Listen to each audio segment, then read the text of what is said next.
Hello, everyone. Thank you for joining us tonight for our women's basketball virtual pregame.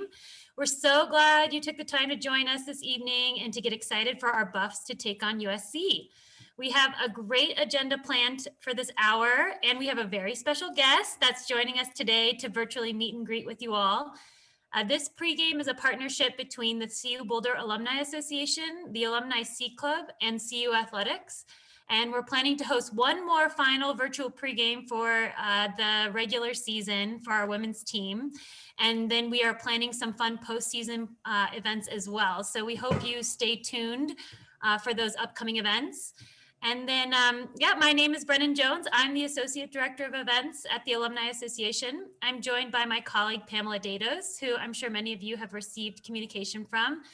Pam and Kimberly Orr, who I will properly introduce here in just a minute, have collaborated and worked hard to plan this event today, and you will be hearing from them throughout the program. So without further ado, I'm really excited to introduce Kimberly Orr, who will be facilitating our discussion with our alumni women's basketball player this afternoon. Kimberly is currently the Executive Director of the Alumni C Club and has been in that role for 2 years now. She's an alumna of the Leeds School of Business and earned her degree in marketing. And she's been an incredible partner with the Alumni Association this year, particularly during this virtual environment, helping us execute some really fun virtual pre-games for you all and for our fans this season. So thank you, Kimberly, and I will let you take it away and introduce our special guest. Thanks. Thank you so much, Brennan. Welcome, everybody. It's so nice to see so many familiar faces. And is that Jane Wall I see all the way from Nebraska? That's pretty exciting to have another wonderful alum of the University of Colorado with us. It is my distinct pleasure to introduce to you a woman who I feel needs no introduction. She's amazing in her own right. Lisa Van Gore played for the women's basketball team, and she is, gosh, how do I say this? The first woman to ever be inducted into the CU Athletics Hall of Fame. She was CU's career leading scorer. She was the CU's career leading rebounder. She's 4-time All Big 8 selection, 1981 through 83 and 1985. She's a 3-time US national team member. She is the first and only player in Colorado history to score 2,000 points and grab 1,000 rebounds in a career, and that's men's or women's basketball. She lettered for the University of Colorado in 1981, 82, 83, 85. She has worked for the University of Colorado, and she's just an amazing human being. She currently is the Executive Director of Buffs for Life, and I will let her tell you a little more about Buffs for Life. But it is my honor and pleasure to welcome Lisa Van Gore. Lisa, would you be so kind to introduce yourself? Tell us a little bit about the years you played at CU, what you studied as a student athlete, and what you're doing now. Well, thank you, first of all, Kimberly, for having me. It's so fun to see all these familiar faces. Jonathan, Jane, all you guys. Thanks so much for coming on. Currently, I am pretty much stuck at home working on Buffs for Life. Buffs for Life is a nonprofit organization that was founded about 2005 by a bunch of former CU football players. And I left the athletic department in 2008, was looking for something to do. So they asked me to step in and run their events. They have one big fundraising event. And basically our focus is on it's Buffs helping Buffs. We're a group of former athletes helping other former athletes in time of need. Our focus has been on mental health issues, which is a big topic for not only our current student athletes, but for our former athletes as well, as they kind of struggle after athletics and, getting a job, getting married, substance abuse. So we are a resource center for our former Buffs that are struggling a little bit. We 3 years ago, started a crisis line. And Kimberly was a part of Buffs for Life and helped us with that as well. So that's what I'm doing. a little bit about my career. After I played, had a great experience at CU. I not only got to play for one Hall of Fame coach, but two Hall of Fame coaches. I played initially for Sox Walseth, who stepped in and kind of taken over after Renee Portland, who recruited me and left. So I stayed on and had a great 3 years experience with him. We were undefeated at the Coors Event Center. Probably the highlight of my career playing at the Coors Event Center is beating a top-ranked Tennessee who had a Colorado native, Tanya Habe, on the team. It was kind of a homecoming for her. She was from Evergreen, Colorado, and they were, oh gosh, I think number 5 in the country at that time. So that was one of our, my biggest moments. And then my senior year, Seal Berry came in, and we had, it was a little struggle there, a coaching transition, but man, what a great coach to have, on my resume, as having played for her.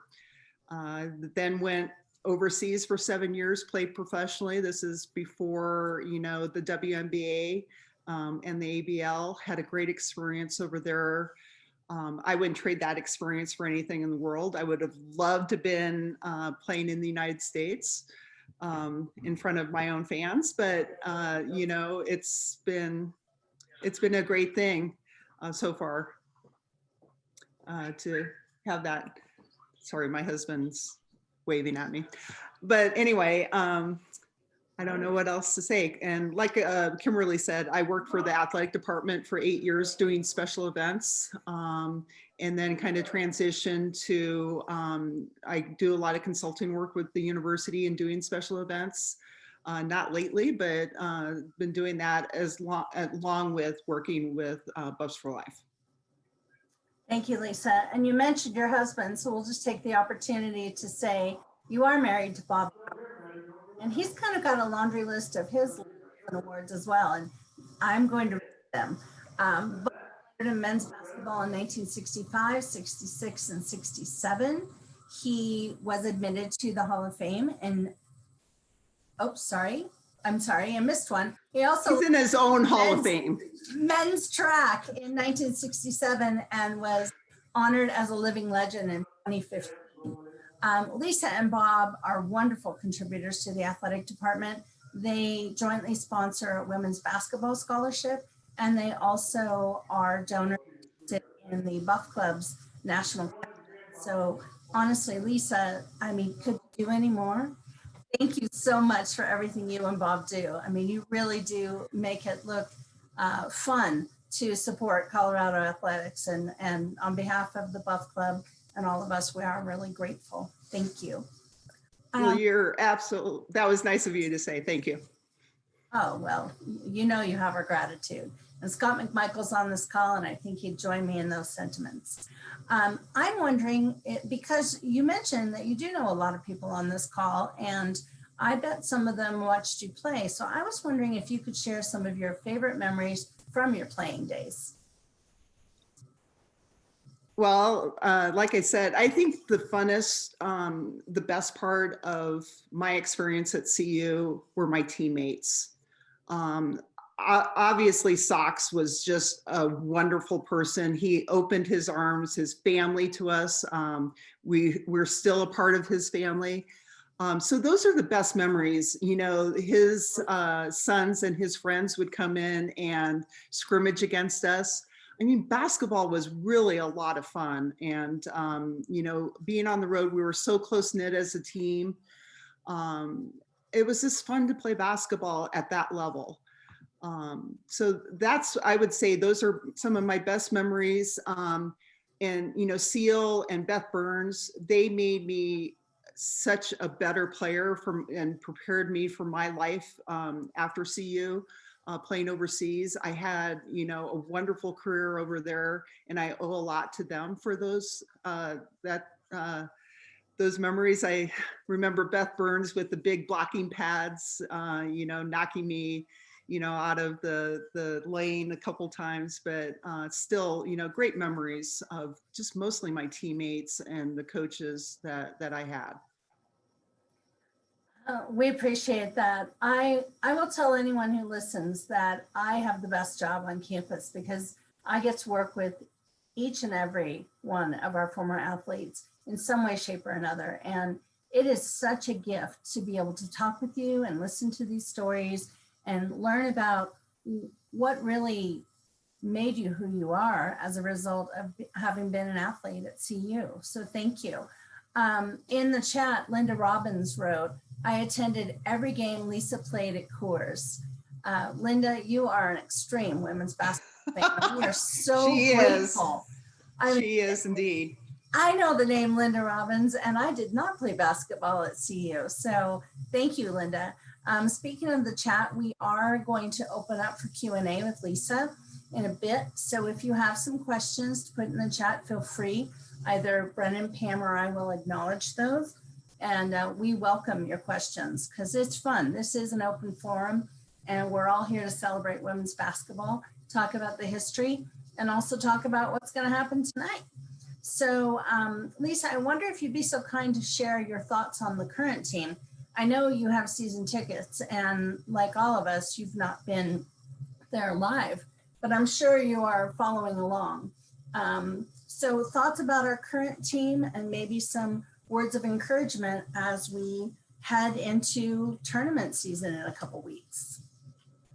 Well, number one, I can't even imagine how difficult it is for these kids. And I can call them kids now. I think I'm old enough now. But anyway, I just can't imagine how difficult it must be for them to play without fans. And no, because I think our women's basketball community and our fan base are very close knit. And I just feel bad that they're not able to see all these faces at every game. And Bob and I definitely, we're scholarship donors to Annika Jank. And it's just hard. We don't get to see her. We're texting back and forth. It's just hard to give that support and that they so depend. So, keep on hanging in there. I'm so proud of them, especially beating Stanford. That's CU is really a hard place to play at. And I can't even imagine what it was like trying to, beat the #1 team in the country with no fans. They did it. And I'm so proud of them. And just to, keep on working hard and making us all proud, which they are. I was in my house yelling, I am sure, I was listening on the radio. I am sure that the neighbors thought something was wrong in here because I was in the event center last year when we lost. And that was such a heartbreaking overtime. We were this close. And as we pushed it over the finish line, I just was screaming in my house. And that was really, really a fun day. And you mentioned Annika. She is one of our seniors. And this weekend is the last home stand for women's basketball. They go on the road for their final games. And it's so interesting because technically this weekend we'd be celebrating senior weekend, both for Maya and Annika. So it's I believe JR's quote was, it's business as usual, and we will honor our seniors properly at another time. But it's that must have been fun too, Lisa. Take us back to your senior night. What was it like to hear the roar crowd? I think it was a little bit more low keyed. It's not, I wouldn't say it's pomp and circumstance, but it was a little bit more low keyed. My dad did come out for the game.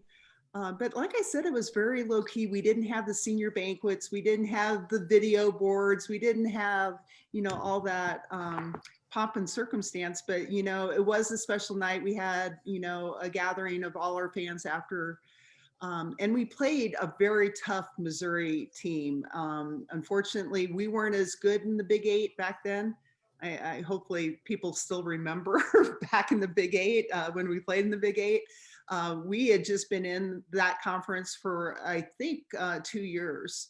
And we were playing, Missouri was really good, and we gave it our all, but, It was, it's hard to lose and go out, on a, that kind of a game, but we definitely, it's just hard. It's hard to imagine, 4 or 5 years going by so fast.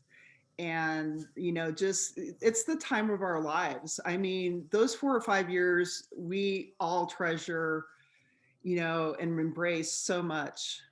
So it was a special night. Well, I feel like your playing resume is very, very lengthy because you were good and still are that good. You were a finalist for the NC2A Player of the Year in each of your last 3 seasons. That's magnificent. Also a Kodiak All-District selection in 81 and 82, first team Big 8 honors in the inaugural 1983 season, and the leading scorer and rebounder. Is there anything you didn't do on the court, Lisa? Because it seems like you really did it all. I think I can admit this too, because these fans know women's basketball, but I kind of left CU feeling like I didn't accomplish enough. I left, we didn't have a great season. So I think in my mind, I felt like I didn't really set out, even though we went to 3 AIAW tournaments, my, first couple years at CU. I feel like we fell short a little bit, and I put a lot of that on my shoulders, I think, when I left CU. And, obviously, I feel like we've set the groundwork and the tradition for women's basketball, even though people don't know our history as much in those early years as they do through Seals years. So that's. We have a question here from Linda Robbins, and I'll let you answer this, Lisa. Wasn't CU in the Intermountain West Conference before the Big 8? We were. My first 3 years, we were in the Intermountain Conference. And like I said, we won each of those conference titles back then. We won the district. They did the tournament a little differently. It was only 32 teams back in the early days, but we were there. We were in those discussions about being the top 20 team in the country back then in the early 80s. That's well, so thank you, Linda. Once again, you are correct, and your women's basketball. So we're going to take a break, and we're going to shift to what we like to call trivia time. And there are prizes and some questions, and we'll be back with Lisa and more Q&A. And we're going to talk a little bit. We're going to see a video from one of our current players as well. So I'm going to toss to Pamela Datos, who's going to share the instructions on how you play trivia. And I just want to remind you, there are prizes. Thank you, Kimberly, and thank you, Lisa. Looking forward to getting to hear a little bit more from you coming up. As Kimberly said, we're going to move into our trivia portion. So I see a lot of familiar names from our last event. And I would just like to say, I feel like our event may have been good luck. I know our team played hard, and that's why, but we did have our last event right before we beat Stanford. So I'm feeling good about tonight. Brennan just shared a link in the chat. If you would like to play, go ahead and navigate over to that link. That will bring you to AHA Slides. Let me start the presentation right now. And what it'll do is it'll pop up a new screen on your computer. You'll go ahead and click on there. You'll enter a screen name and a kind of an emoji. Let me go ahead and share my screen right now so that you can all see it. So it looks like we have 2 players in right now, 3. We're going to wait to populate a little bit more, and then we'll go ahead and get some trivia going. So for those of you that played, that attended our last event, I think we ended up with 7 trivia winners. So we will see if the questions, if I've made them any harder this time, and we'll see what our chances are. Okay, we've got 6 players. If anybody else would like to play, go ahead and join. If you have any questions about how to access it, please just let us know. All right, here we go. We are adding up. I'm going to give it 1 more minute.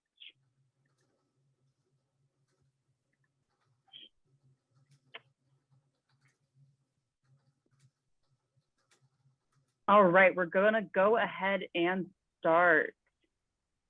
Question 1. Assistant coach Alex Earl played collegiate basketball at what Pac-12 school? It's gonna give you the options below. Go ahead and select.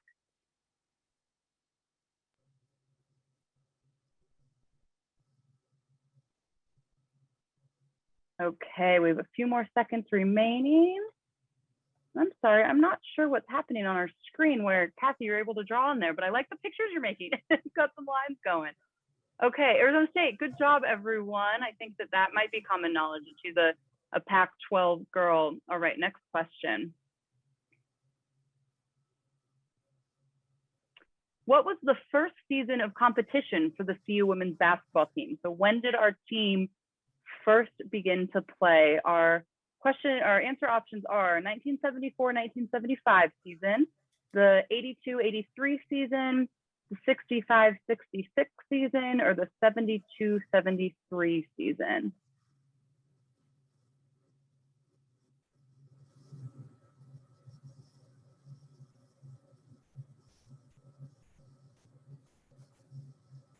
Okay, it looks like we have 3 people who got it right. All right, I'm thinking my trivia questions might be a little bit harder than last time.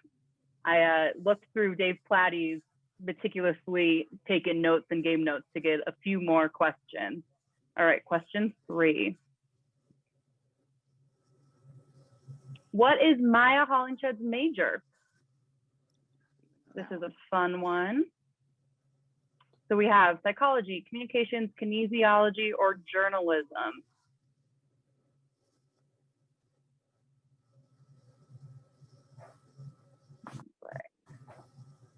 Maya's major.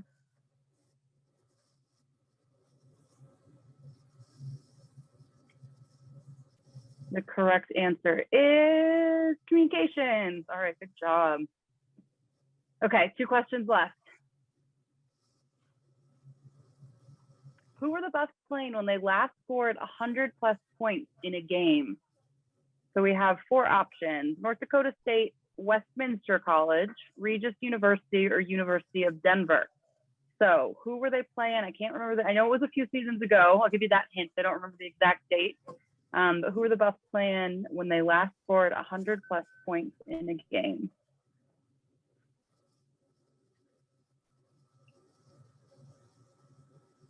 All right, final answer is Westminster College. We got a few answers in there. All right, last question. When the Buffs last played the Trojans on January 11th, Peanut finished with a season high in points. What was her point total?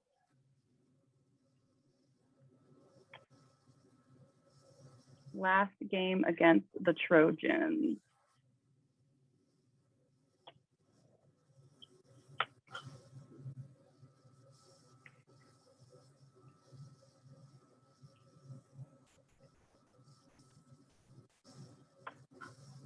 All right, time is up. 15 points.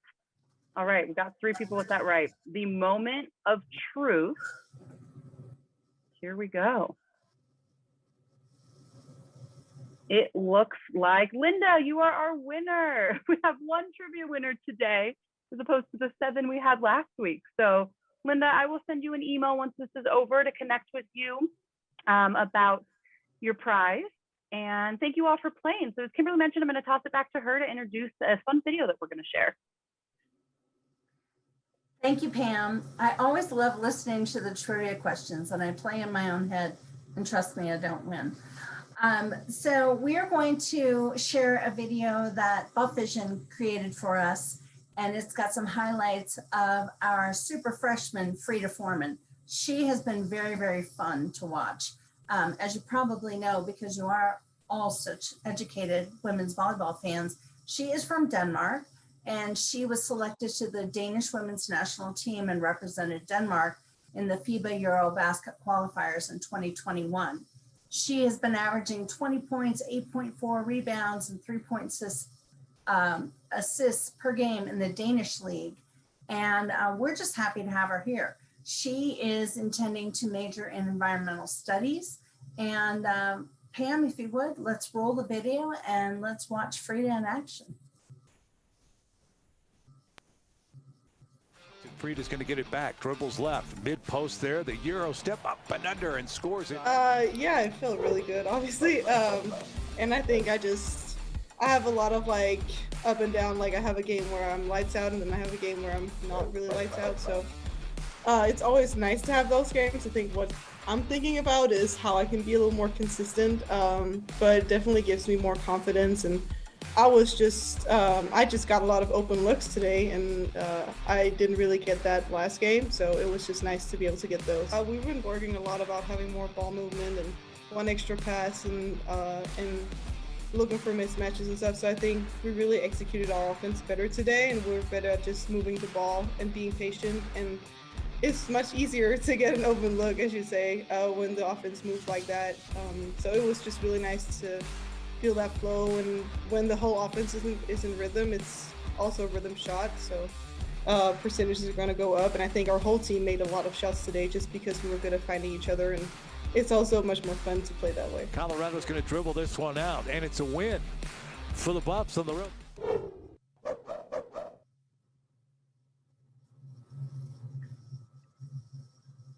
I swear our Buff Vision team does such a great job with the videos. You see them all over our website at cubuffs.com. You see them on a lot of our social media platforms, and I encourage you to share those as you can. Our student athletes love it. I always get comments from them. Thanks for sharing our stuff. So I know a lot of you have your cameras off, but we're going to move into Q&A here in a minute. And the best way to engage with our special guest is to put your camera on and let her see your lovely face. I would like to give two shout outs to two of our audience members that I see. The first I'd like to acknowledge is Jane Wall. Jane was the first women's athletic director. And Jane is, when I mentioned that Lisa was our first female Hall of Fame athlete, Jane is the last woman I handed a Hall of Fame trophy, actually, it's very large, to, and that was in 2019. We did not get to award anyone with the Hall of Fame honors in 2020. As we all know, we've all been locked in our houses, and I see Jane's over there in Nebraska. So Jane, special welcome and shout out to you. Can you give a wave? And if you'd like to say anything, you're welcome to take yourself off mute. I can't do it from here. Hi, Kimberly. Jane, welcome. Do you have any questions for Lisa? Oh my goodness, she is such a gem. I am delighted to have a chance for us to all get to know her more. You know, when you have key athletes that really propel your program, it is just a thrill to know that there's such an awesome person like Lisa is. And then what she has done to give back, because she had said that at one point that she just wanted to give back because of what CU had done for her. And so I'm real proud of her. I'm proud that she could be one of the Jane Wall Legacy Award winners. That's right. I was hoping you would mention that as well. Oh goodness, I'm having a little bit of trouble, Kimberly, because I cannot get back on my Zoom app to see everybody. I see you, which is wonderful, but I don't see all the other participants. So I'm a little bit struggling to find out where you all are. Well, I do a lot of things, but technical support is not one of them that I'm very good at. There we go. Got it done. Okay, good. The other person I'd like to extend a warm welcome to is Steve Bosley. Steve is an honorary C letter winner and regional emeritus for the University of Colorado. So Steve, would you give a wave? And you're welcome to say hello if you'd like.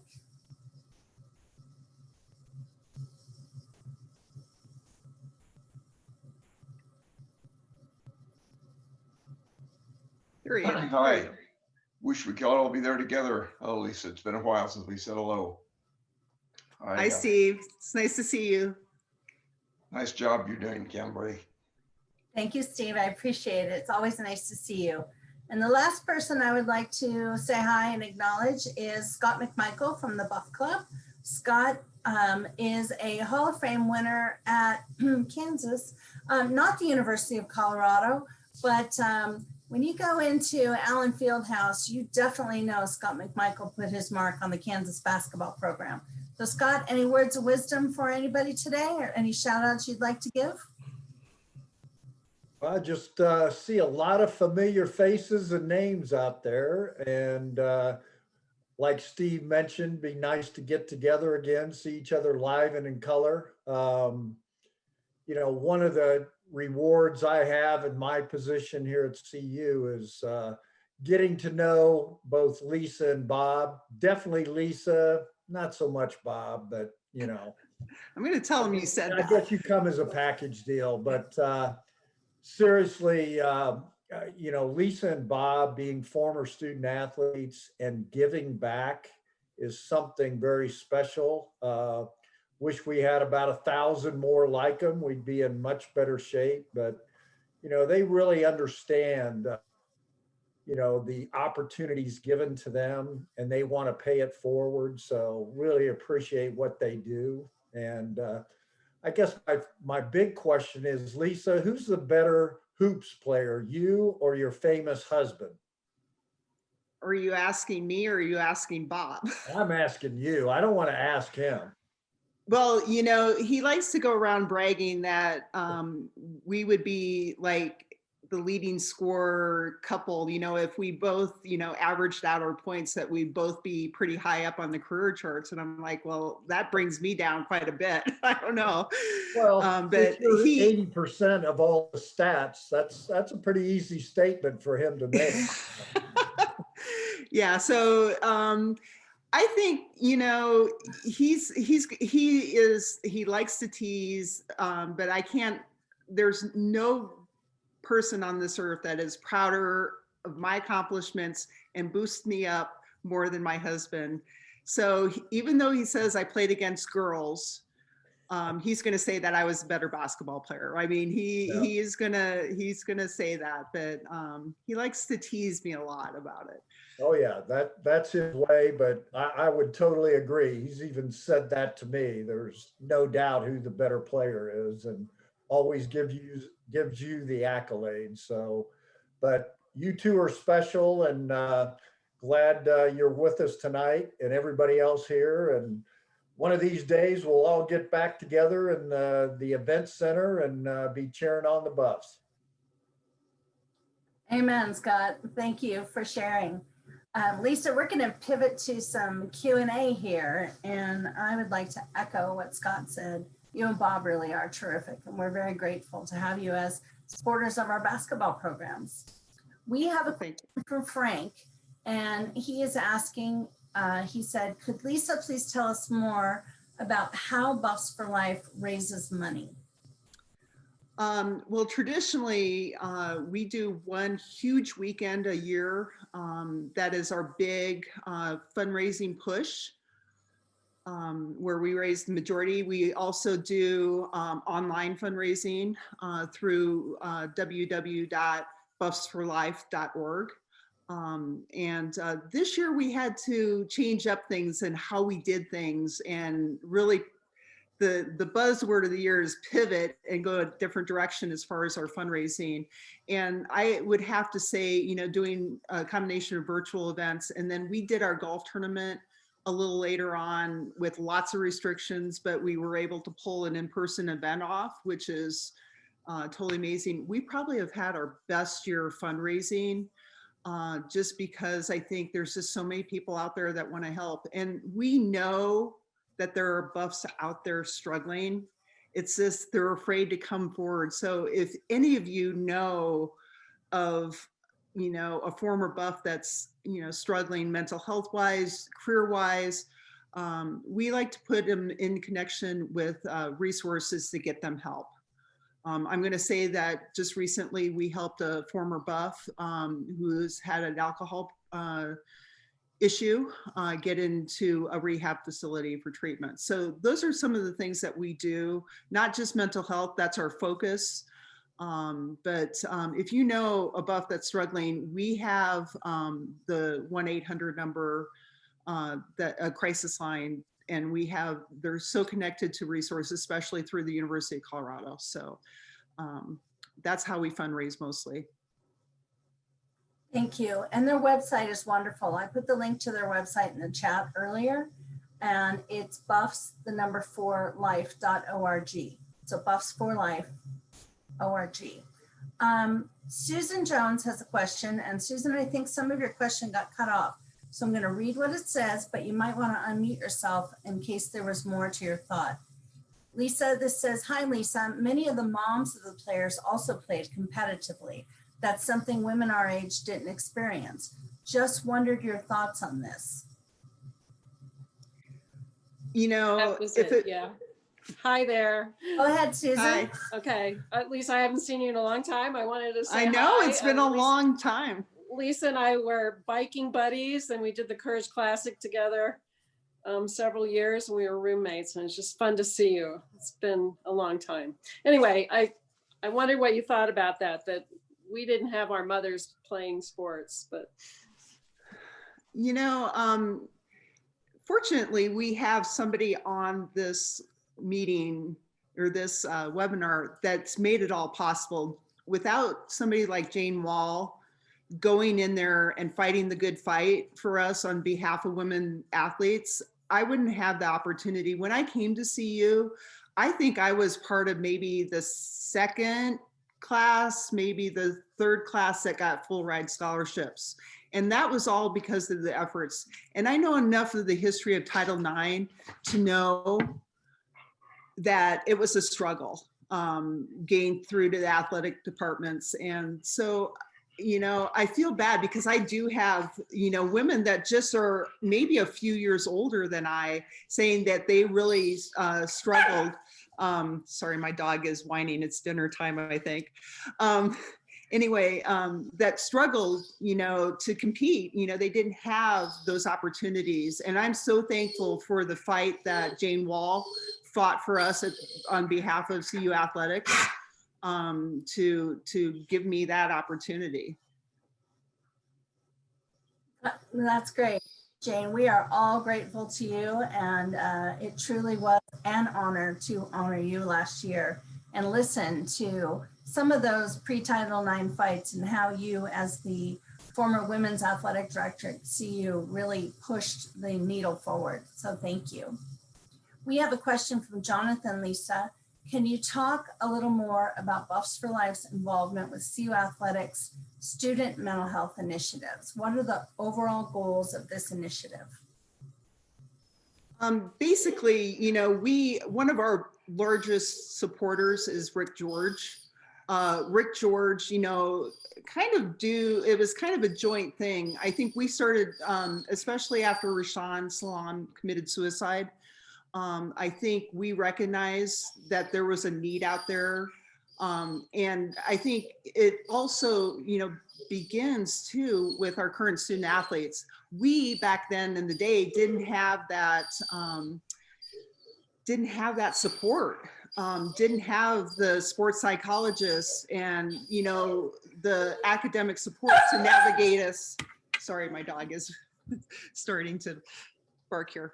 But anyway, we didn't have the support that, sorry, I lost my train of thought, that these kids have now. But I think it's really big. Going back to what Buffs for Life does, what we do, we've connected through Mental Health Partners of Colorado, established the crisis line so our former student athletes can connect. And it's, you know, totally private and you know, doesn't, we support that. We also build a resource. We partner with a lot of community services as far as, you know, alcohol support, mental health support, things like that. So that's our main goal, is to continue to build our website so it's a resource base and to, you know, keep on building the awareness of, sorry, my dog.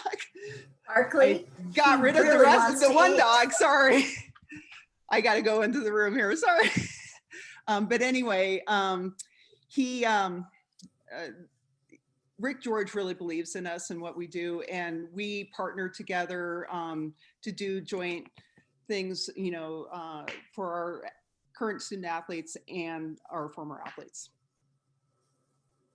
Thank you. It was Sorry about that. the Alumni Sea Club was the sponsor of a hole at the most recent Buffs for Life golf tournament, and as well as last year. But I'll tell you, to be able to pull off an event in a pandemic, Lisa, I just marveled. I was so excited to be there, to be at a golf tournament, to see human beings I hadn't seen for a year.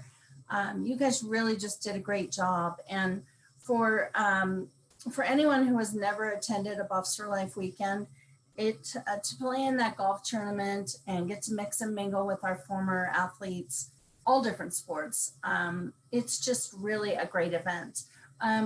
I believe, and I hope I'm not putting you on the spot, but I think I saw that you had dates set for next year. When will Buffs for Life weekend take place? So we're going to try something a little different this year.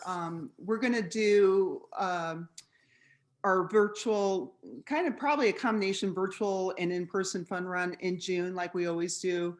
We're really going to try to do a fun golf outing for some of our former athletes, probably along that weekend.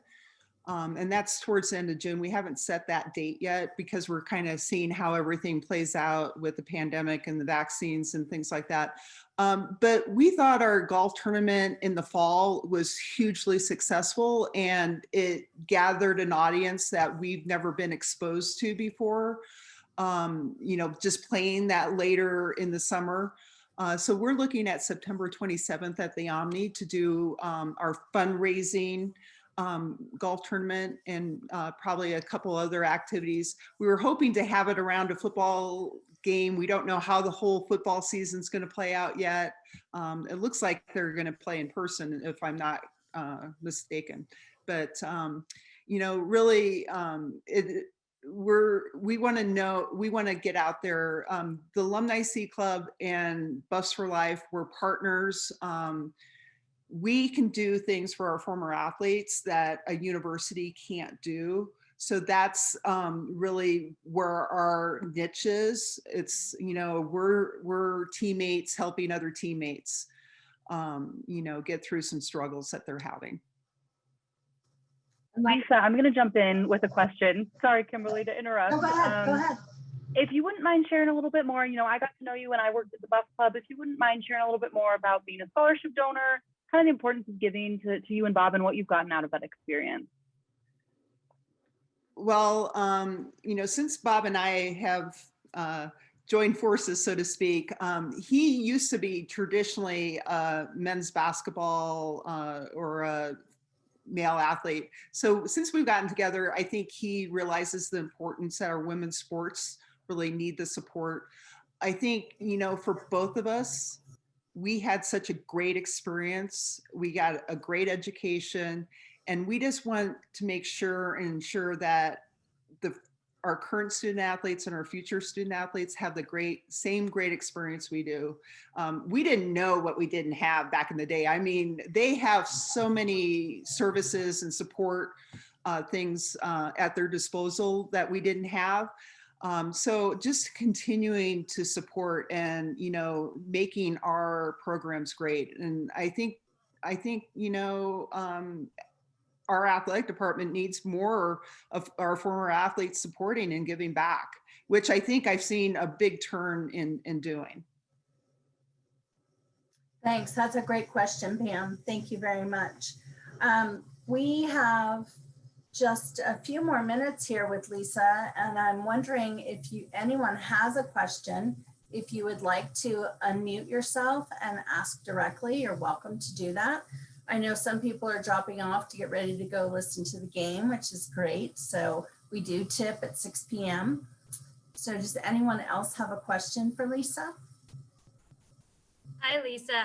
I feel like I'm not as good of a basketball fan as all these amazing, incredible folks on this call, but I would just love to hear. I love the stories. I've been enjoying these events so much, and I love the stories. And I just wanted to hear if you had any funny stories or a special moment or anything that you would share with us, because those are really fun.